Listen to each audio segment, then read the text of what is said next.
You ever had that feeling? The one where you're just waiting for the other shoe to drop. Even when things are going great, there's a little voice in the back of your head that's scanning the horizon for a storm. If that sounds even a little bit familiar, then you're in the right place. For the longest time, we've had a simple label for this kind of thinking, pessimist, right? But what if that's not the whole picture? What if what feels like constant negativity is actually a really advanced protective strategy your brain came up with?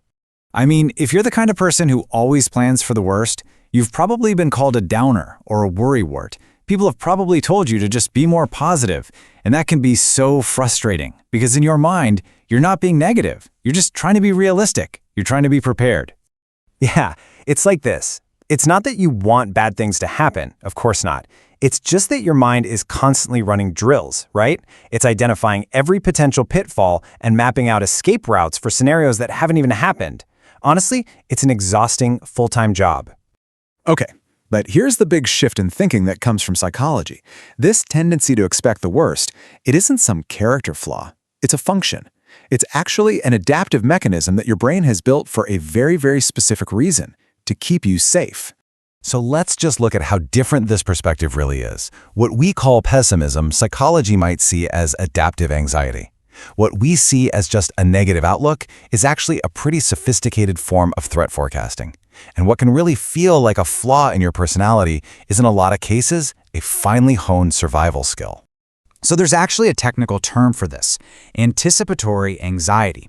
Now, I know the word anxiety sounds bad, but hang on. Focus on the second part of that definition, to prepare for, control, or prevent. See, this isn't just you passively worrying. It is an active, strategic process. Your brain is trying to get out ahead of the problem. So where does this even come from? Well, psychology usually points to two main paths. For some people, it's just the side effect of having a highly analytical, maybe even brilliant mind that just can't stop running what-if scenarios to find solutions. But for others, it's a skill that was learned, often in a childhood where life was unpredictable and you had to be vigilant to feel safe. Let's just sit with that for a second. For some brains, calm once meant something could go wrong. Wow. If you grew up in a place where peaceful moments were always followed by chaos, your brain learned a really powerful lesson. Calm is dangerous. Stillness means you've let your guard down. So of course it keeps running, keeps scanning. It's just trying to protect you. So, what does this actually look like in day-to-day life? How does this whole protective mechanism show up? Well, let's break down the 5 signature traits that really define this way of thinking. All right, first up, this is a trait that a lot of highly intelligent people are going to recognize in themselves immediately.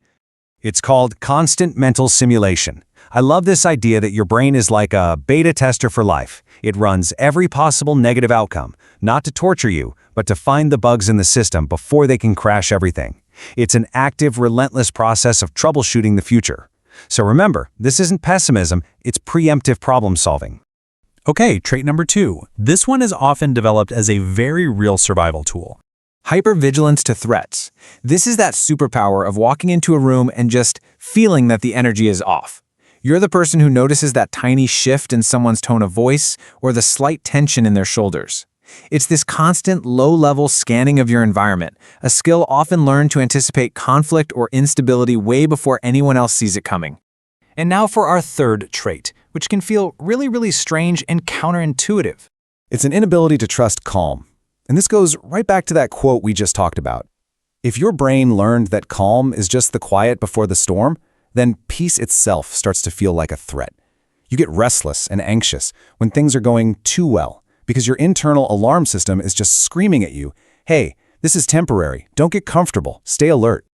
Trait number 4. This one moves into the world of our social lives and how we interact with people. Deep analysis of social cues. Do you ever do this? Do you replay a conversation over and over and over in your head, trying to figure out what that person really meant? Well, this comes from a high sensitivity to social data. You're not just hearing the words, you're analyzing the tone, the subtext, the body language, everything, all in an attempt to predict what's going to happen next and hopefully avoid any conflict. And that brings us to our 5th and final trait, which is really the logical conclusion to all the others. Meticulous over-preparation. Think about it. If your brain has already run 1,000 simulations of everything that could possibly go wrong, what's the next logical step? Well, you prepare for them, of course. You make a plan B, and a plan C, and a plan D. This isn't neurotic. It's the perfectly rational result of all that internal work. It's an attempt to bring some control to a future that feels fundamentally uncertain. So when you look at all 5 of these traits together, a new picture starts to emerge, right? We're clearly not just talking about a pessimist anymore. We're looking at a strategist, a protector, a highly skilled survivor. And that is the key takeaway here. What you may have been told your whole life is just a negative part of your personality is actually a powerful cognitive tool. It's your brain's unique way of getting you ready for anything and everything. It was never about expecting the worst. It was always about being ready for it. So the real challenge then becomes this. How do you harness this incredible foresight as the powerful tool it's meant to be without letting it become a source of torment? How can you learn to use this amazing skill, this strength? Well, that's the real work. And it all starts with understanding what it truly is.